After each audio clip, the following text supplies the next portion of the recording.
Buenos días a todos. Veo que se están conectando, así que vamos a dar unos segunditos a que vayan entrando al Zoom. Gracias por estar aquí hoy día, esta mañana fría además que tenemos, que parece que va a llover. Así que, bueno, bienvenidos a todos. Ahí veo que se está conectando más gente. Perfecto, súper bien. Así que bueno, vamos a dar inicio a nuestro webinar. Bienvenidos nuevamente. Partí por presentar a nuestro equipo que está acompañándome hoy día. Partimos con Catalina Merz. Ella es la presidenta de la Asociación de Supermercados de Chile, así que muchas gracias, Catalina, por estar hoy día con nosotros. A George Lever, gerente de estudio de la Cámara de Comercio de Santiago, así que bienvenido también, nos va a dar una perspectiva también interesante en el panel. Y a Jaime Siles, que es parte de nuestro equipo de socios acá en EY y responsable de este estudio que llamamos el EY Future Consumer Index, que mira un poco la percepción y los cambios de hábitos de los consumidores, y que hoy día queremos presentarles en su novena versión los resultados. Así que contarles que vamos a estar básicamente una hora, vamos a tener una pequeña presentación inicial de unos 15 a 20 minutos, y después vamos a tener este panel de conversación donde queremos abordar parte de los resultados del estudio a través de algunas preguntas específicas a nuestros panelistas. Así que, sin más, partimos con un video, así que por favor adelante el video.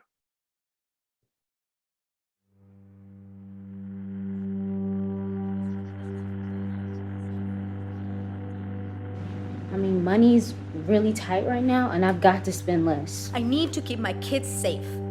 People are going to the mall. I'm like, no way. The way we spend money and what we're buying, we're killing the planet. I think it's time for everyone to work together, and that includes businesses. I've given up buying brands that only care about their profits. Come on, I just want to enjoy my life. Go shopping, have some fun. What's so wrong with that?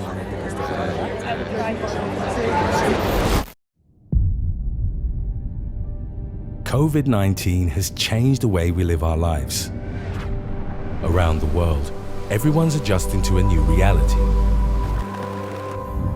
We've let go of old habits, found new ways to use our time. How we work, travel, stay healthy, eat, and shop is different. The brands and companies that want to serve us, well, they need to transform too, and fast. But that's hard, because everything keeps changing, and most people don't know what the future will be like.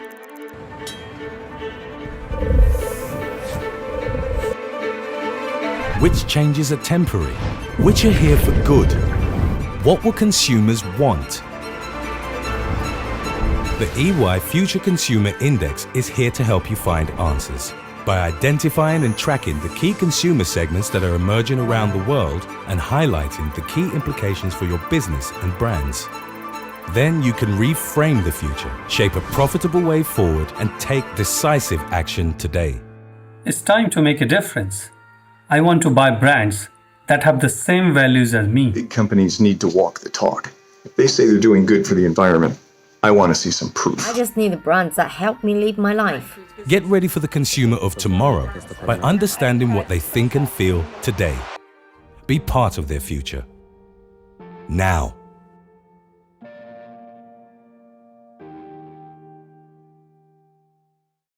Bueno, espero que les haya gustado el video. Resume un poquito la introducción que queremos hacer ahora, así que si podemos presentar la presentación, ahí les cuento un poquito más. Perfecto. Bueno, una pequeña introducción del estudio, y ahí le voy a dar pase a nuestro primer panelista, Jaime Siles. Este es un estudio que nace en abril del 2020 con un objetivo de ir entendiendo qué cambios estaban teniendo en los sentimientos y en los comportamientos los distintos consumidores a través del tiempo. Estábamos en plena pandemia como su origen, entonces había mucha evolución y se quería entender qué estaba pasando en este ciclo, pero la verdad que nos dimos cuenta con el estudio, en la medida que iba avanzando, que tenía mucha relevancia el hecho de poder entender a estos consumidores y qué está pasando en distintos tiempos con sus necesidades, digamos, ¿no? Y lo que aborda este estudio a través de alrededor de 100 preguntas, un poco más, y se genera una serie de indicadores que nos permiten saber ese patrón de comportamiento.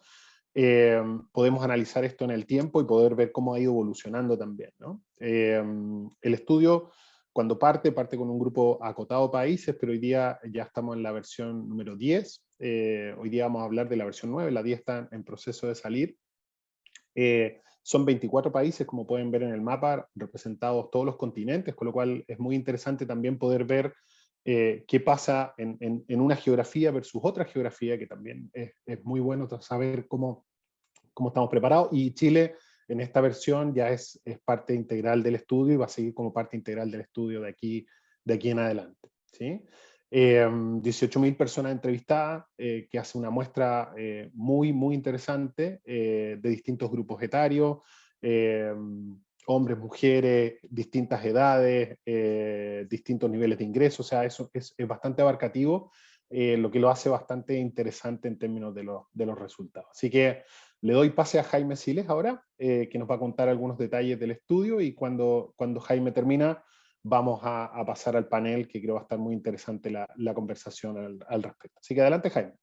Excelente, muchas gracias, Ángel, y buenos días a todos, bienvenidos. Vamos a empezar a contarles un poco acerca del estudio y vamos a partir con una mirada de cómo vemos al consumidor hoy día, ¿sí? Y a medida que vayamos viendo esto, vamos a ir haciendo el contraste que va a estar proyectado entre lo que es el consumidor que vemos en Chile y lo que estamos viendo a nivel de consumidor global, donde creo que hoy día es bastante evidente, y ya no es noticia, pero tal vez sí vale la pena comenzar por esto, donde desde febrero de este año, cuando se terminan de recopilar los datos de esta ola, los efectos que ya se veían viniendo en términos de inflación, que obviamente se han ido agudizando, ya estaban bastante presentes, ¿no es cierto? Entonces teníamos un consumidor que nos hablaba de preocupación en sus finanzas, de empezar a migrar el hábito de compra hacia una compra más esencial, ¿sí? Donde era bastante notoria el efecto que estaba teniendo ya la presión sobre los precios. Ahora, a pesar de esto, lo que se veía en ese momento es también una clara intención y una mirada de confianza, ¿sí? Una mirada de confianza, de tener una sensación de estar dando vuelta a la página, ¿sí? De estar dejando tal vez atrás algo de lo que vimos durante la pandemia, estar teniendo una expectativa que en el caso de Chile, por ejemplo, superaba a lo que veíamos a nivel de la tendencia global, esa expectativa positiva para lo que debería venir el próximo año, ¿no es cierto? Un consumidor que cada vez se sentía más en control de su vida, confiado en el futuro, ya sintiendo que estaba sobrellevando los efectos que había tenido la pandemia. Ahora, en paralelo a esto, ya se veían algunos indicios de ciertas preocupaciones, ¿no es cierto? Preocupación por la familia, preocupación por el trabajo, preocupación, en el caso de nosotros acá, en particular en Chile, también por las libertades, de manera más marcada que lo que veíamos a nivel global. Ahora, lo que sí queda bastante en evidencia también es que, a pesar de lo anterior, a pesar de ver que hay presión por los temas de inflación, que existen estas preocupaciones que son la herencia de lo que vivimos en el último tiempo a través de la pandemia, vemos un consumidor resiliente, ¿no es cierto? Un consumidor que está buscando regresar a la normalidad con todo, que quiere dejar atrás todos estos efectos, que quiere ponerse al día en muchos casos, que quiere recuperar el tiempo perdido, y que, tomando un ejemplo, ¿no es cierto?, que son, por ejemplo, las vacaciones, que está anhelando generar experiencias, está anhelando recuperar lo que no tuvo durante este tiempo. Entonces, ahora, cuando vemos cuáles son algunas de las tendencias emergentes, más allá de la foto, esto nos habla tal vez de algunas cosas que ya estaban presentes antes y que se han ido consolidando, y otros que están empezando a entrar tanto en el proceso de decisión, en la forma que se evalúa y en la forma que se actúa, ¿no? Donde aquí vamos a hablar de 5 grandes tendencias que estamos observando, La primera, y otra vez tal vez no es, en la superficie no es tan novedosa, es hablar de lo que hemos experimentado muchos en términos de la consolidación del cambio digital hacia el mayor uso de los canales digitales, en algunos casos por necesidad, ¿no es cierto? En otros simplemente porque fueron cambiando los hábitos de consumo, el mix de consumo, pero bueno, es claro que el canal direct to consumer ha aumentado en importancia. Pero lo que viene de la mano de esto es también el ver que hay una serie de dolores de crecimiento que hoy día van a estar probablemente muy en el centro de cómo evalúa el consumidor la experiencia que tiene, y esto al otro lado implica un desafío importante para las empresas, donde el consumidor hoy día tiene opciones, ¿sí? Y es exigente y compara lo que experimenta en un canal, en un comercio versus lo que experimenta en otro. Entonces, si bien está la consolidación del cambio hacia aumentar el consumo por el canal digital, también vemos cómo ha ido aumentando la exigencia. Ahora, tomando un punto que tiene algo de similitud con esto, con la importancia que tiene ya la experiencia, acá vemos también una tendencia importante hacia un consumidor que hoy día está privilegiando más las experiencias versus lo que es el consumo de productos físicos en muchos casos, ¿sí? Donde hablamos en su momento, está buscando ir de vacaciones, por ejemplo, pero también acá entra el concepto tal vez de valorar lo inmediato, valorar el corto plazo ante la incertidumbre. Y esto, durante la nueva ola que hemos lanzado, vamos a irlo validando, pero esta incertidumbre puede venir tanto porque no sé si vamos a tener otra ola o si vamos a regresar a condiciones similares a las que teníamos en la pandemia, o si viene porque tengo incertidumbre si el dinero que yo tengo me va a alcanzar para poder consumir hacia adelante. Por lo tanto, escojo adelantar parte de ese consumo y no necesariamente en compra de artículos físicos, sino de darme algo porque yo me lo merezco. ¿Sí? Después, otra tendencia que vemos, que ya lleva bastante tiempo, pero que ha ido tomando forma, es la de la sostenibilidad en la decisión de compra. ¿Sí? La sostenibilidad en la decisión de compra es algo que hoy por hoy está presente, que tiene que ver con la visibilidad, la importancia que ha ido tomando el pensar en elementos como pueden ser la huella de carbono, el cambio climático, ¿no es cierto? Entonces, tenemos un consumidor que tiene estos elementos presentes en su vida, los tiene presentes en el momento en el que vota con su dinero al escoger una marca particular o al escoger un producto particular. Sin embargo, vemos acá también una brecha importante entre lo que es la intención y lo que es la acción, ¿sí? Donde la acción en muchos casos está condicionada por el costo adicional que a veces puede tener el seguir un camino más sostenible. Sin embargo, acá también vemos que hay muchos temas que pasan por la educación y por el conocimiento que eventualmente puede tener el consumidor de qué es lo que realmente le permite ser consecuente con esta intención que tiene.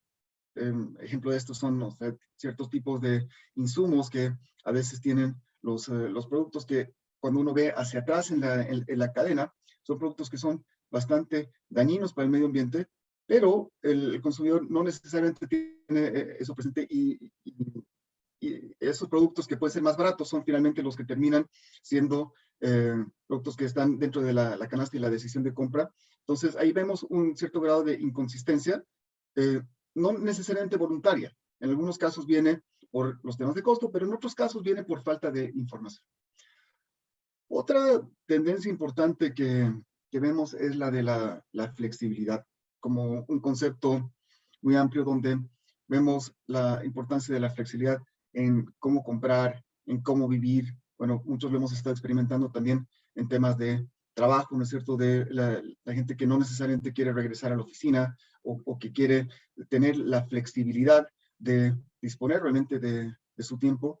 Entonces, acá la flexibilidad es una tendencia bastante transversal porque impacta la forma en la que evaluamos los distintos viajes en los que podemos emprender. Y hoy día vemos un consumidor que privilegia y que da importancia significativa a un camino que le pueda entregar más opciones y que al final lo empodere.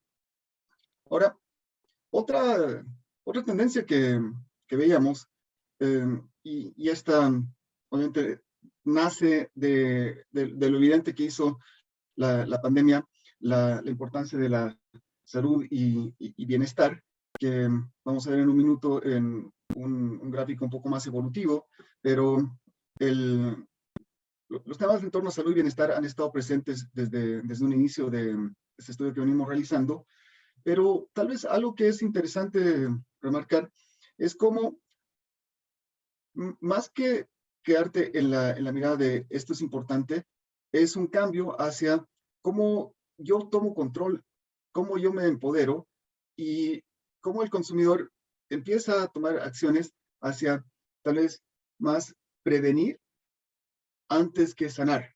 ¿Sí? Y este cambio tiene implicancias importantes hacia distintos tipos de hábitos, tanto en términos de en qué estoy dispuesto a invertir yo para poder mejorar mi salud hoy día antes que enfermarme hacia adelante, o cuando estoy comprando algo, ¿no es cierto? ¿Cuál es el efecto que va a tener este producto en la salud mía y obviamente de mi familia y de los seres cercanos que tenemos? Entonces, acá, hoy día en esta etapa, y estos son datos que son más para Chile, dado que es la primera ola que tenemos en el caso de Chile, lo vemos más como tendencias que en este momento las podemos catalogar como emergentes. Algunas de estas, como decimos en la superficie, pueden ser bastante evidentes, pero empiezan a mostrarnos algunos grados de capilaridad que van dando líneas que pueden ser oportunidades en el caso de las empresas y que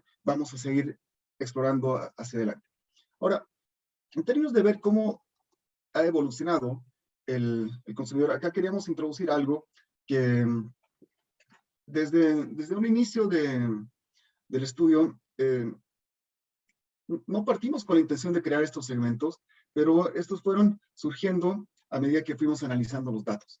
Y algo interesante también a señalar, ahora vamos a describirlos, pero es que estos segmentos no necesariamente, no son como vendrían a ser, por ejemplo, hablar de una segmentación socioeconómica o de tipo similar, que es mucho más rígida en el tiempo, sino más bien estos son segmentos que se han ido identificando en términos de una intersección en, bueno, cómo se está comportando un grupo de consumidores en un momento determinado, ¿sí? Entonces, acá uno de los grupos que surge es el grupo que está preocupado por la asequibilidad, ¿no es cierto? Asequibilidad primero, preocupado financieramente, preocupado en ahorrar, revisando el precio. Tenemos otro grupo, ¿no es cierto?, que es el grupo de la salud, que en un inicio era el grupo que era más extremo en términos de su preocupación. Era la gente que estaba incómoda en los espacios compartidos, que estaba buscando recortar gasto discrecional para estar preparado en el caso de tener una contingencia, ¿no es cierto? Que después tenemos el grupo de Planeta Primero, ¿no es cierto? Un grupo pensado en consumir de manera mucho más consciente, ¿no es cierto? Buscando limitar el impacto en el medio ambiente y tomando este elemento como uno de los principales en su proceso de decisión.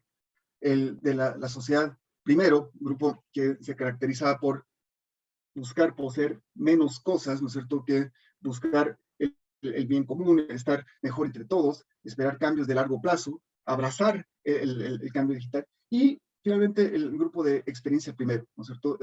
Un grupo que, como partimos el grupo que en verdad estaba bastante despreocupado por el COVID, estaba pensando en, bueno, cómo aprovecho el vivir el momento, el beneficio personal por encima del propósito, ¿no es cierto? Tal vez un grupo más abierto a probar nuevas cosas, pero caracterizado, ¿no es cierto?, por el buscar estas experiencias. Entonces, estos son 5 grupos de consumidores que hemos categorizado y que acá vamos a pasar a ver una evolución de lo que ha sido la muestra a nivel global, no solamente de Chile, porque todavía no tenemos los datos acumulados para Chile, pero creemos que sí es interesante ver que si en las láminas que presentamos antes hay algo de relación entre lo que nos pasa acá en Chile y lo que pasa a nivel global, bueno, esto tal vez nos puede hablar un poco de lo que viene, ¿sí? O sea, cuando miramos para atrás, vemos en las primeras olas de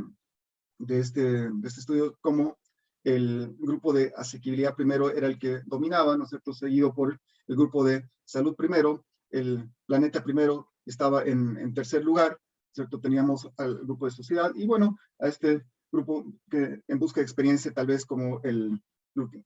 Eso se mantuvo de manera bastante estable, la verdad, durante una buena parte de la pandemia y ya el año pasado en la encuesta que hacemos en octubre, vemos un cambio bastante importante, bueno, desde mayo a octubre vemos un cambio importante en el orden, ¿sí? Y veíamos cómo incluso el grupo de Planeta Primero estaba empezando a tomar el liderazgo. Sin embargo, en la última muestra, para la cual todavía no hemos podido procesar acá en Chile porque salió hace unos días, lo que ya estamos viendo a nivel de los datos agregados es que hay un retroceso. O sea, el grupo de asequibilidad primero a nivel global nuevamente está tomando el liderazgo y el grupo de Planeta Primero que estaba en las olas anteriores marginalmente arriba, otra vez está quedando como segundo y con una tendencia hacia acá. Entonces, queríamos mencionar esto a pesar de que no son los datos exclusivos de Chile, pero porque creo que nos dan luces acerca de cómo lo que podemos ver no es solamente un corte en el tiempo, sino que también está matizado por esta evolución que vamos a ir viendo y por, bueno, obviamente el cómo vamos incorporando todos los estímulos y los elementos que estamos viendo en el día a día. Así que, Ángel, esto es lo que queríamos compartir. Ahora voy a dejar de proyectar para que podamos empezar a tener una conversación en torno a este estudio y un poco tomar la perspectiva de nuestros panelistas también. Estás en mute, Ángel.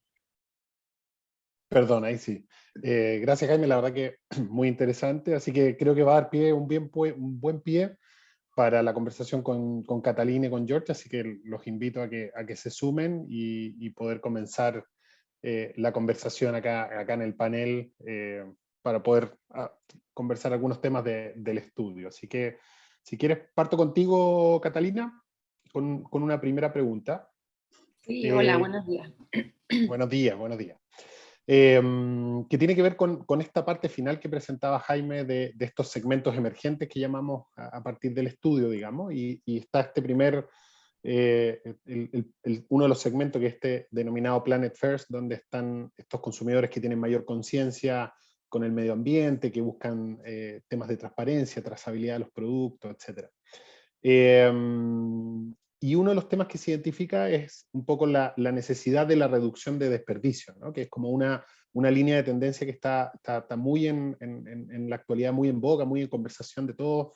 Hay algunas consideraciones de ley que a lo mejor tú nos puedes contar, y quería preguntarte específicamente, dentro de lo que es la industria de los supermercados, ¿qué acciones han estado trabajando en esta línea y qué ves, digamos, como desafíos, que creo que es súper importante porque no es tan fácil, digamos, ser completamente conscientes con el planeta, digamos, tiene ciertos desafíos que hay que abordar, ¿no? Así que te doy el pase, Cata. Sí, bueno, o sea, yo creo que lo primero es que las empresas naturalmente siempre han tenido un foco muy importante en evitar el desperdicio, porque los supermercados se dedican, ¿no es cierto?, a llevar productos y alimentos al consumidor final, y por lo tanto, si hay desperdicios en esa cadena es algo que las empresas siempre han tratado de evitar. Y hay una larga, o sea, hay mucha heterogeneidad también en la industria. Cada uno piensa, ¿no es cierto?, en empresas de mayor tamaño, pero en el tema de los supermercados, de hecho, tenemos muchas cadenas regionales, asociados más pequeños, en localidades no tan urbanas, y en general cuando uno habla con ellos hay una larga tradición de buscarle una salida a productos que estén próximos a vencer, de insertarse en las comunidades, de poder donarlos al centro de rehabilitación que está cercano, ¿no es cierto?, en lugares más pequeños. Entonces, esta preocupación siempre ha existido y como bien comenta, las dificultades tienen que ver con esta logística. O sea, los supermercados, de hecho, su foco principal es logística, y de alimentos que en su gran mayoría son perecibles, y por lo tanto ese es el core business, y todo lo que es la complejidad o los costos de esa logística van agregando, como decía yo, complejidad. Entonces, lo que se ha ido haciendo a lo largo de estos años, hay distintas iniciativas por parte de distintas empresas, y también las políticas públicas han ido avanzando. Habían algunos proyectos de ley al respecto, pero también la reforma tributaria, la última reforma tributaria generó también un castigo, ¿no es cierto?, a la destrucción de productos que no se hayan donado si es que estaban aptos para el consumo humano. Y ahí el tema es nuevamente la logística, es decir, si yo tengo un conjunto de productos que están prontos a vencer, bueno, primero las empresas naturalmente hay diversas iniciativas de descuentos, de ofertas cuando los productos van pasando distintas categorías. De hecho, las distintas empresas tienen políticas de calidad distintas en términos de a partir de qué fechas, ¿no es cierto?, empiecen a hacer estas iniciativas. Y después viene, bueno, necesitas personal para separar esos productos, necesitas espacio. La logística moderna es cada vez con menos bodegas, o sea, es más distribución centralizada, por lo tanto tienes desafíos en términos de bodegaje, de todos los sistemas de desarrollo interno, de manejo de información, para poder llevar los detalles de estos productos, ¿no es cierto?, el inventario de estos productos que entran en esta categoría, y después tener receptores de estas donaciones que cumplan con estándares de inocuidad, sobre todo cuando son productos que requieren refrigeración. Ahí hay exigencias adicionales, y eso es un poco lo que hemos estado trabajando también como gremio, de cómo impulsar que haya una mayor base de receptores certificados, y que por lo tanto los productos que llegan al consumidor final en las instituciones beneficiarias cuenten con un producto que ¿no es cierto?, cumplió con todas las medidas de seguridad e inocuidad alimentaria hasta el momento de su consumo.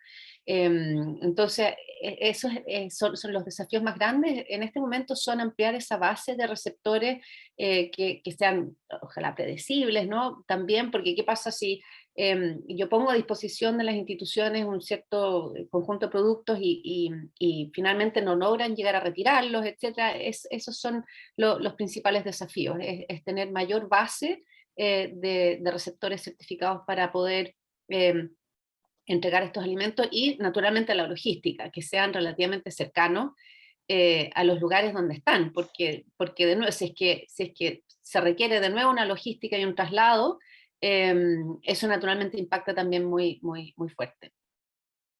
Perfecto. Yo creo que diste puntos bien interesantes, y uno como consumidor al final lo que está buscando es eso, ¿no? De que tal vez no sea perfecto, pero que de alguna manera hayan acciones concretas a avanzar en estos temas que a uno terminan, digamos, impactándole en la forma o los hábitos de consumo. Así que gracias por la respuesta, Catalina.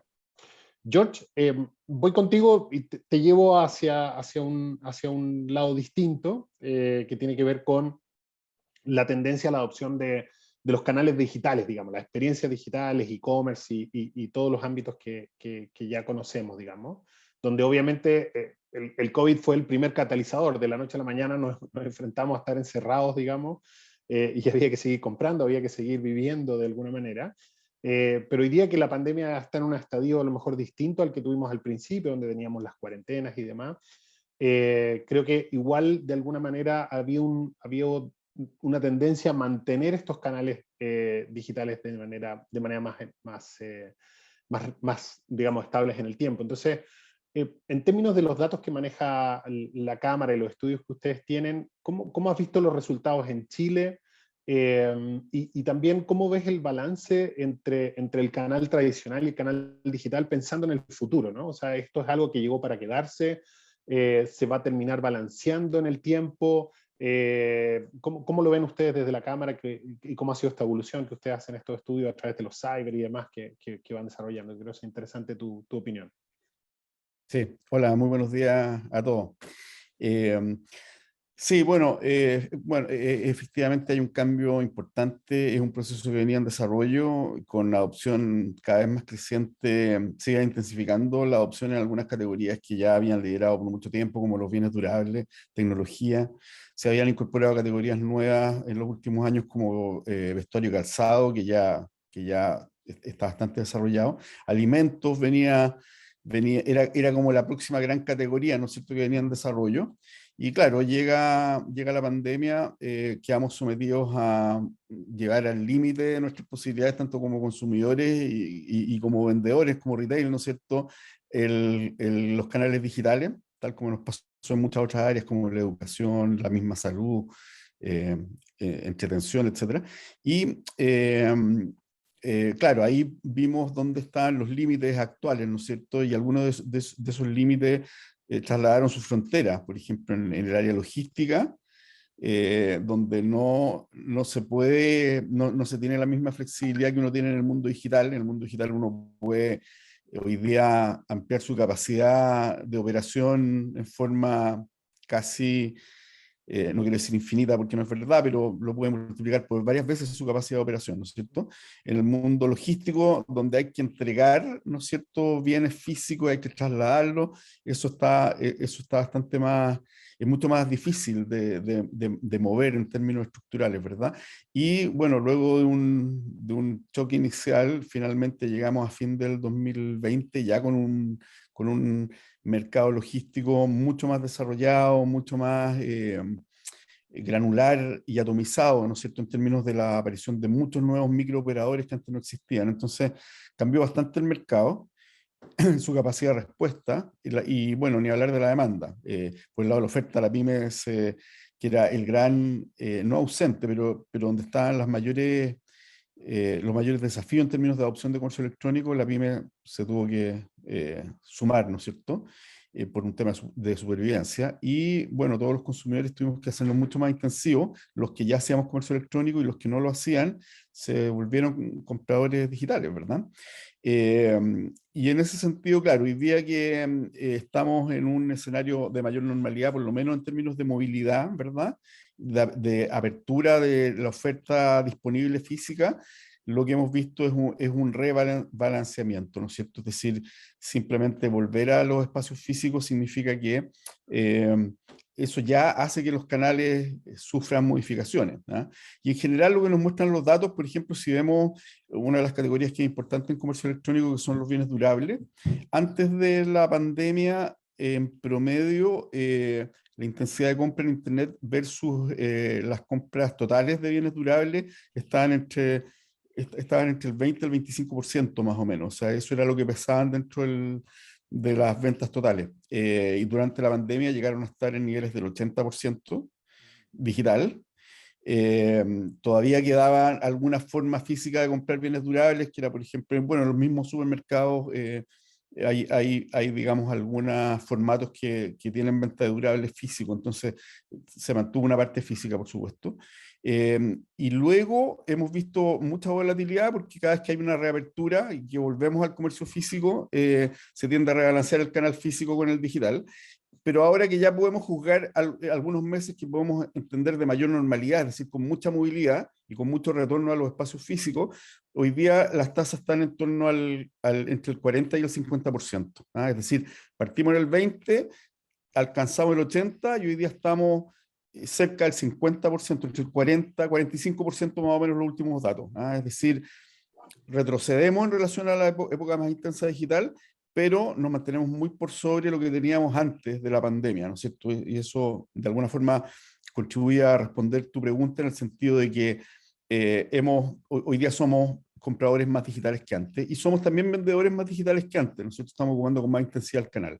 Y ahora lo que está pasando, además, no solo volvimos a las tiendas físicas, sino que dado un presupuesto familiar, hoy día, además, hemos empezado ya, y con bastante intensidad en algunos casos, a volver a consumir servicios presenciales, que estuvieron totalmente vedados durante prácticamente 2 años, los conciertos, entretención, la gastronomía, que tuvo algunos otros periodos donde pudo operar también, pero ahora ya con mayor intensidad, etcétera. Todo lo que son servicios físicos, ni hablar del turismo, ¿verdad? Los viajes. Entonces, claro, mi canasta o mi billetera como consumidor empieza a volver a incorporar esas categorías que habían quedado totalmente suprimidas. Y claro, estamos en un periodo como de rebalanceo, ¿no es cierto? Donde vuelven los canales físicos de bienes y donde vuelven los servicios físicos. ¿Ah?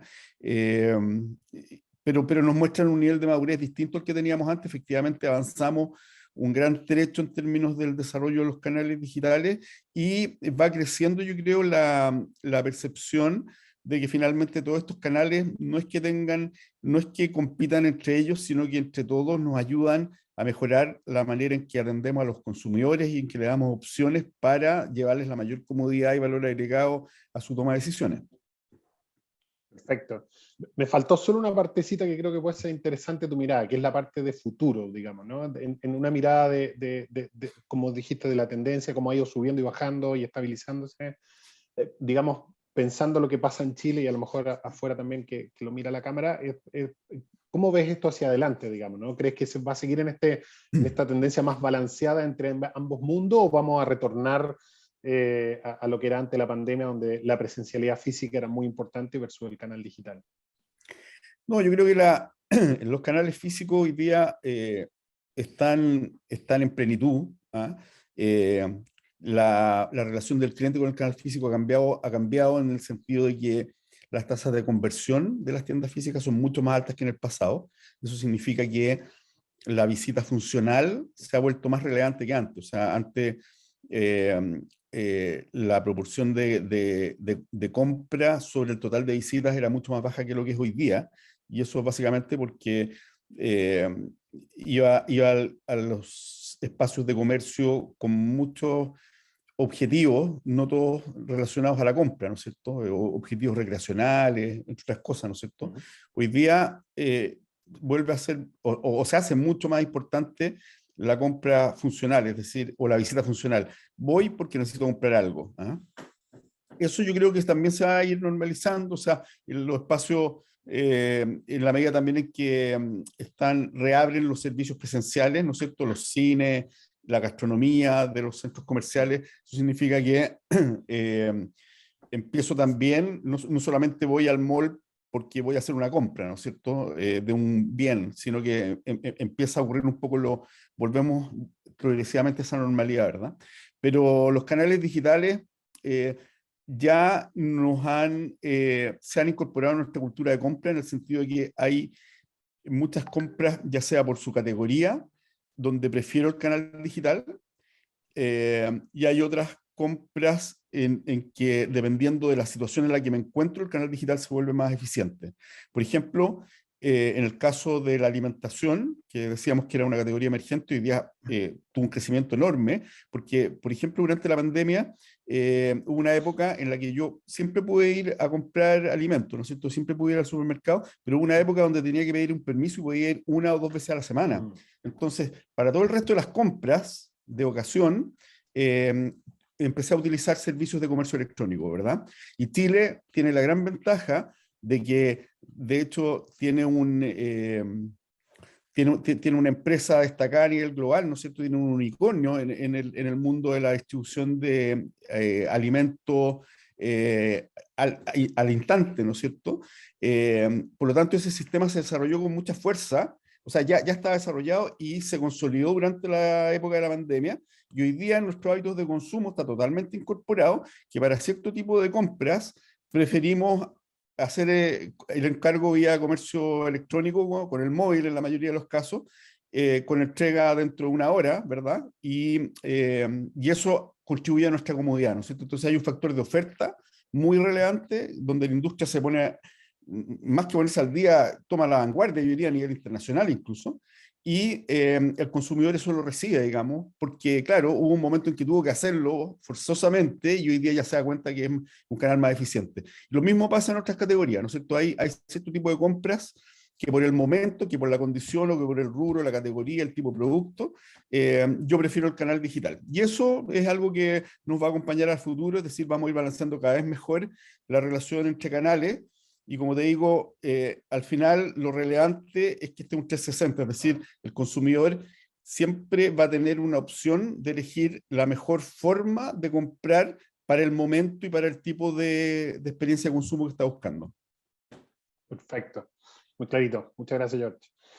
Jaime, te llevo al ámbito de sustentabilidad, que en el estudio tiene harta fuerza, y bueno, Catalina nos contaba un poco los desafíos que enfrenta una parte importante de la cadena de abastecimiento, como es la industria de los supermercados, ¿no? En términos de este consumidor más empoderado, que busca estos temas de transparencia, trazabilidad de los productos y demás, ¿qué otros aspectos crees tú que deben considerar las empresas en línea con este ámbito más sustentable, digamos, este ámbito donde hay una conciencia más amplia por el producto final que se está consumiendo? Mira, Ángel, yo creo que para abordar esto me gustaría dar un paso atrás, porque creo que si bien sustentabilidad o sostenibilidad es un ámbito bastante amplio en sí, está inserto dentro de un cambio más grande que estamos viendo en el consumidor, y esto tiene que ver con un consumidor que tal vez hoy día es abierto y que está privilegiando el llenar necesidades superiores. Sí, o sea, ya no solamente una mirada de subsistencia, y esto lo hemos conectado a los temas de flexibilidad, los temas de bienestar y otros. Entonces creo que es, para partir importante verlo en ese contexto, ¿sí? Que esta es una dimensión más dentro de un cambio macro que está viviendo. Ahora, en términos de qué significa esto hoy día, creo que lo que más nos llamó la atención tal vez, porque a nivel un poco más superficial, creo que si vemos y hacíamos un análisis de esto hace un tiempo por searches de Google y cosas de ese tipo, los términos en torno a cambio climático, en torno a ESG, o sea, todos estos temas son hoy día ya parte de la voz popular. Todo el mundo habla de estas cosas. Entonces, es natural que de alguna manera vaya entrando esto dentro de la decisión de compra, que tienes como un elemento más. Ahora, la granularidad que vemos aquí pasa un poco en esta dicotomía que se da entre qué es lo que yo quiero hacer versus qué es lo que quisiera hacer versus qué es lo que termino haciendo. Y creo que profundizar respecto a esto es algo que abre oportunidades para las empresas en este caso, porque el consumidor, como decíamos, quiere llenar estas necesidades superiores. Entonces, eso es algo que está anhelando. Pero al encontrarse con trabas que en algunos casos pueden ser autoimpuestas por no tener la información, ¿no es cierto?, por asumir ciertas cosas. Ejemplo, ¿no es cierto?, asumir que los productos que cumplan con estas características de sostenibilidad van a ser productos más caros, ¿no? Como un supuesto, crea una barrera. Puede que sea cierto en algunos casos, pero no necesariamente es cierto en todos. Entonces, ahí vemos un tema de educación. Ahora, al otro lado, hay todo un ámbito de consumidores que, por ejemplo, nos dicen que asumen que el hecho que un producto esté exhibido en una góndola, presumen, ¿no es cierto?, que ese producto está ya validado, ¿no es cierto? Es decir, si el supermercado me lo está mostrando o si la tienda lo tiene ahí, quiere decir que es un producto bueno, ¿no? Entonces, hay distintos grados, otras volviendo a los temas de información y de conocimiento que nos empiezan a arrojar los datos en términos de ángulos que se pueden buscar profundizar, ¿no es cierto?, para poder conectar con esta necesidad primaria que tenemos y tal vez ser más efectivos en lograr aprovechar esta tendencia. Entonces, creo que de cara a esto es claramente algo que vino para quedarse.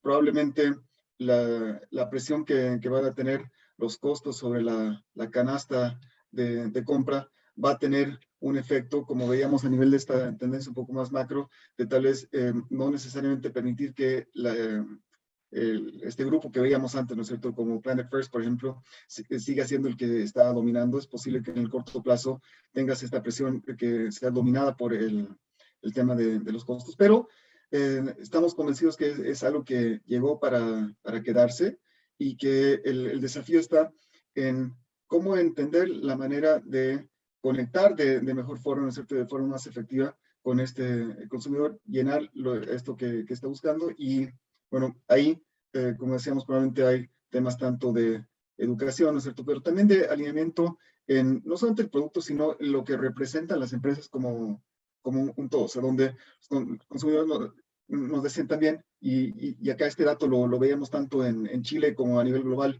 muy parecido, cerca a la mitad de la gente que encuestábamos está convencida que ellos, a través de su decisión de compra, pueden influenciar la conducta de las empresas donde ellos están comprando. Entonces, todo está interrelacionado, pero es parte de un consumidor más empoderado, ¿no es cierto? Un consumidor que está buscando estas necesidades superiores, y creo que el espacio ahí está en darles lo que están pidiendo, o sea, darles lo que necesitan, y bueno, eso creo que abre muchas oportunidades. Perfecto. Sí, 100% de acuerdo. Yo creo que cada vez los consumidores creemos que podemos aportar a partir de esto, digamos, ¿no? Y aparecen herramientas tecnológicas que a lo mejor permiten dar trazabilidad a los productos y algunas otras cosas que creo que de a poquito se han ido implementando en Chile, bueno, a nivel mundial ni hablar, digamos, ¿no? Catalina, tomo a lo mejor parte de lo que hemos conversado y dado estos distintos segmentos, digamos, ¿no? Que muestra el estudio, desde la parte de la situación actual, con a lo mejor las complicaciones que tenemos de inflación o de posible recesión a nivel global, el tema de justamente el choque contra esta condición de buscar mejores cosas para el planeta y demás. Y lo que contaba George también en su respuesta, digamos, de cómo ha ido también mudando la industria del supermercado a tener que adaptarse a los tiempos actuales, digamos, ¿no? Si yo te preguntara hoy día, ¿cuáles son los principales desafíos que creen que tienen ustedes hoy día como industria frente a todo este escenario de consumidores que están hoy día instalados, digamos, y qué ven hacia futuro también? ¿Cómo ven la adaptación de la industria hacia futuro? Que creo que ha sido muy interesante también en Chile, cómo se ha logrado implementar, y como decía George, fue como un crash, ¿no? De un día para otro hubo que hacer un cambio completo, logística, operaciones, tiendas, dark stores, bueno, tantas cosas que surgieron como parte de esto, ¿no? Sí, bueno, yo creo que en la pandemia se vio la resiliencia de esta industria, tanto en Chile como en otras partes.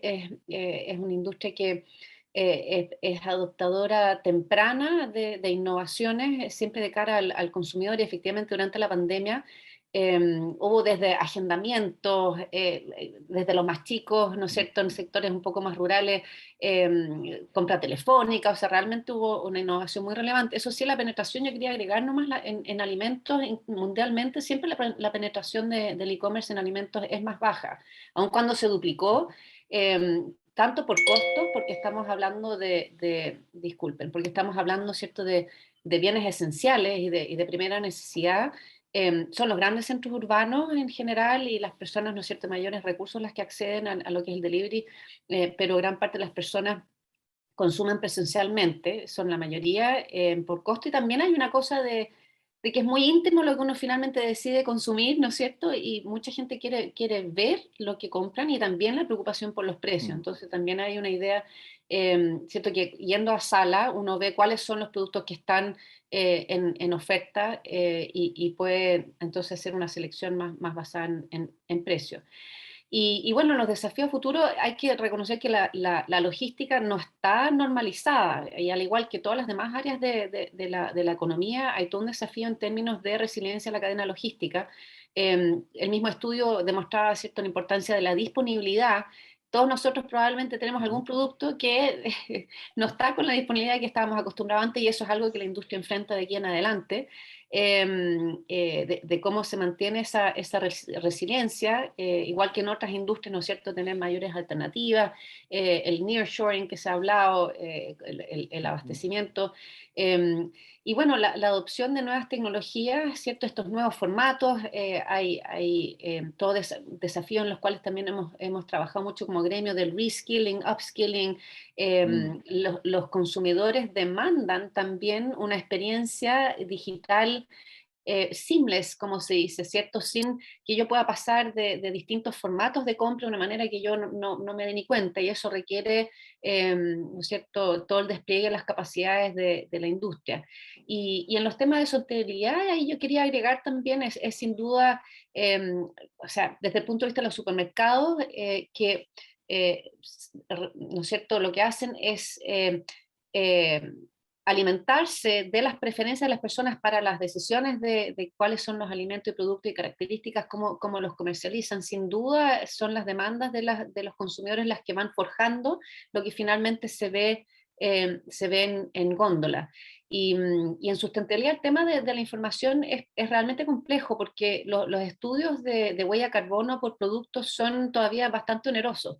Por eso, y generar estándares, bueno, les pasa lo mismo a las empresas en términos globales, ¿no es cierto? Los reportes ESG, hay muchas maneras de reportar y todavía el mundo no se pone de acuerdo en cómo realmente reportar estas cosas de manera comparable. Con los alimentos pasa aún más, porque están las prácticas de la empresa, están los insumos, la trazabilidad completa, y esos son desafíos relevantes. Están los desafíos del packaging, por ejemplo. Chile yo creo que ha sido bastante pionero en todo lo que son los envoltorios, el uso del plástico, pero claro, el Chile como consumidor, ¿cierto?, de alternativas de envoltorio, no mueve la aguja de los productores mundiales, ¿no es cierto?, de cuáles son los envoltorios de alimentos que usan en el mundo. Por lo tanto, ahí tenemos un desafío gigante, pero yo soy súper optimista, tanto la resiliencia de las empresas de la industria de supermercados, como los ecosistemas que se están generando y que ya están generando resultados en términos de innovación, en packaging, en misma logística. Entonces, bueno, finalmente yo creo que el principal desafío, como en cualquier industria, es esa capacidad, ¿no es cierto?, humana de que los equipos de las empresas y todos los trabajadores tengan las capacidades y las habilidades para predecir y adoptar tempranamente todos estos cambios que están ocurriendo y seguir siendo, ¿no es cierto?, una industria que está siempre a la vanguardia. Hay que recordar que en el caso de Chile hemos tenido retailers internacionales que han tenido que retirarse, hay empresas chilenas que están saliendo afuera. O sea, efectivamente lo que dice George en términos de que la industria de supermercados y el retail chileno es una industria de vanguardia en el mundo. Así que eso diría yo en un resumen lo que yo veo como desafío. Súper. Y yo creo que hay que agradecerle a la industria, porque yo creo que uno como consumidor tenía ese susto de encerrarte, no vamos a poder comprar los productos, y al final nunca tuvimos problemas, salvo a lo mejor, como tú decías, en alguna categoría, algún momento dado en que a lo mejor, digamos, uno yendo a la sala, como bien contabas, uno podía analizar mejor, pero al final siempre tuvimos comida, nunca tuvimos problemas, y creo que eso hay que agradecerse a la industria porque han hecho una tremenda labor. Así que felicitaciones por eso, Catalina, por todo lo que se ha hecho, digamos, ¿no? Te lo transmitiré a mis asociados. Vale, súper. George, te llevo a un tema que está en boga, ¿no? Digamos, que tiene que ver con la presión inflacionaria que estamos viviendo hoy día. Y un poco mirando en esa presión, un poco hablaste también de este mix de la canasta y demás.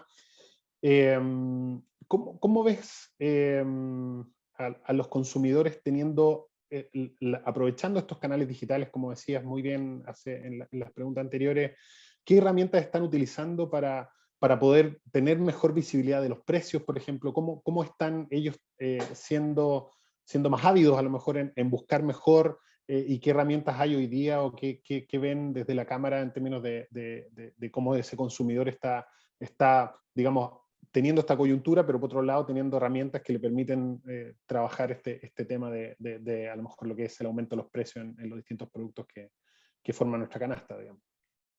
Sí, un punto súper relevante en los tiempos que estamos viviendo. Veía en el estudio que en algunas consultas que tenían que ver con materia de precio, dado que a nivel global se está viviendo una situación inflacionaria extraordinaria, ¿no?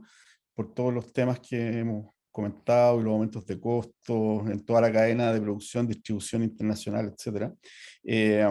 Y además la presión de demanda que ha habido, no solo en Chile, sino que a nivel global también los hogares han recibido aportes para enfrentar la crisis sanitaria, y eso se ha traducido en una mayor demanda en consumo también. En el caso de Chile veía en el estudio que en algunos indicadores se notaba una mayor sensibilidad al tema de los precios que en el resto de los países encuestados. Y eso muy probablemente tiene relación con el hecho de que la falta de costumbre, digamos, de enfrentar problemas de inflación en nuestro país, ¿no es cierto? Llevamos mucho tiempo sin tener este tipo de crisis, con aumentos de precio en las magnitudes que hemos visto, y en algunas categorías que históricamente más bien tienen comportamiento inflacionario por debajo, digamos, del promedio. Entonces, eso nos hace posiblemente ser más sensibles en la contingencia a la preocupación respecto de lo que ocurre con los precios, y a cómo respondemos o a cómo nos cubrimos frente a eso, ¿no? En el caso del uso de mecanismos digitales, bueno, tiene una ventaja natural respecto del canal físico, que es el hecho de la posibilidad, como dices tú, de la comparación, ¿no es cierto? La búsqueda de alternativas de consumo y la comparación de precios es algo que tiene un costo marginal casi cero, digamos, en el mundo digital. Y en el mundo físico, claro, me obliga a trasladarme físicamente de una tienda a otro, por ponerlo en términos súper simples, para comparar los precios de un producto determinado que estoy buscando, ¿no es cierto? Entonces ahí hay una ventaja natural que me ayuda a defenderme en épocas de crisis de precios. Y además, bueno, está el hecho de que hay herramientas especializadas en hacer esa comparación, ¿no es cierto? O sea, hoy día existen, por lo menos hay dos bien conocidas, ¿no?, herramientas, y hay muchas otras, ¿no? Dos o tres, que me permiten buscar un producto específico y compararlo en todas las opciones que están disponibles en tiendas digitales, ¿no es cierto? Eso ha aumentado la intensidad de uso. Nosotros históricamente habíamos visto que esas herramientas se ocupaban mucho en épocas donde el precio es muy relevante, que es en los eventos cyber, ¿no es cierto? Como tengo 3 días para tomar una decisión de compra, claro, ahí me voy a la eficiencia, al costo de eficiencia, digamos, más relevante, y utilizo mucho esos comparadores. En algunas categorías, por ejemplo, como bienes durables, viajes, en el sector inmobiliario, en automóviles, normalmente esa decisión de compra es una decisión de compra que se evalúa con mayor cantidad de tiempo, y por lo tanto es muy probable que yo le haya hecho seguimiento a los precios. O sea, tengo mucha más información respecto de los precios de un bien durable que estoy pensando adquirir, o de un automóvil, por ejemplo, que es el bien durable así como más evidente, que cuando se tratan de categorías de consumo habitual, ¿no es cierto? O sea, gasto mucho más tiempo en estar bien informado y en ir sabiendo, digamos, al momento de tomar la decisión, yo ya sé más o menos cuál es el precio normal y el precio, y por lo tanto sé si estoy frente a una muy buena oportunidad. Entonces, básicamente esos son el tipo de comportamiento. Nosotros hemos visto y estamos haciendo un seguimiento de precios en el canal electrónico. Lo que hemos visto en los primeros resultados en los últimos meses es que si comparamos categorías, vemos vemos menores aumentos de precio en el caso de las mismas categorías cuando son online. Eso no ocurre en todas las categorías, pero sí en algunas. O esa es la tendencia en general que descubrimos. Todavía tenemos que investigar bien cuáles son los motivos. Puede tener que ver con algunas de las eficiencias del canal de las que hemos hablado, o esa misma mayor competencia que me fuerza, digamos, me da más herramientas además a mí como proveedor para entender cómo son los precios de la competencia, y por lo tanto tratar de ser más agresivo también, ¿no? Pero es un fenómeno interesante, y que yo creo que ha favorecido al canal digital en algunas categorías en tiempos de alta inflación. Vemos además, como dato que hace mucha coincidencia con lo que ustedes mostraban, vemos que el factor precio se ha posicionado como el principal elemento para tomar decisiones de compra en el online. Históricamente era un factor de medianía de tabla, digamos, y en estos últimos meses se vuelve el atractivo de los precios se vuelve en uno de los principales inductores de compra, lo que es interesante. Y bueno, seguramente algo de coyuntura, ¿verdad? pero que tiene que ver con lo que nos está pasando. Pero claro, nos muestra cómo los consumidores se van adecuando, digamos, a la contingencia. Perfecto. Y pareciera que esta contingencia tiene para un rato, ¿no? O sea, Todavía. pareciera que los planetas se alinean a ayudarnos a salir de ella, así que yo creo que vamos a tener un tiempo. Bueno, estamos casi en el tiempo, Jaime. Solo para cerrar, ¿qué viene del estudio, digamos? ¿Cómo esto se publica? ¿Vienen nuevas versiones? Cuéntanos un poquito como para dar un cierre final en dónde estamos con el estudio y cómo sigue ahora que ya Chile es parte integral y que podemos tener data rica, digamos, para analizar a nivel del país, digamos. Perfecto.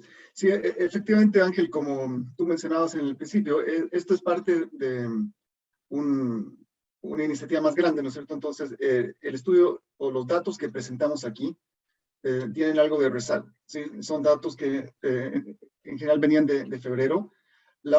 Esta fue la ola 9. La ola 10 de estudio, que ya se terminó a nivel global, la cerramos a finales de junio, y ya para esta vamos a poder procesar y presentar los resultados de manera bastante más ágil. Entonces, ¿qué se viene para cerrar esta ola 9? Hay un artículo que generamos y hay datos que también podemos compartir de manera un poco más puntual con cortes específicos por industria y demás, pero probablemente lo que sea más público va a ser un artículo que hemos generado donde se capturan un poco más de profundidad varios de los puntos que describimos acá. Ahora, mirando para adelante, lo que vamos a tener es probablemente otra instancia similar a esta, ¿sí? Donde podemos comentar y discutir, tal vez buscando crear un esquema un poco más dinámico para incorporar más preguntas de la gente que asiste, para que se vaya haciendo habitual, dado que vamos a seguir repitiendo esto en el tiempo. Pero los datos ya los estamos empezando a recibir para la ola 10.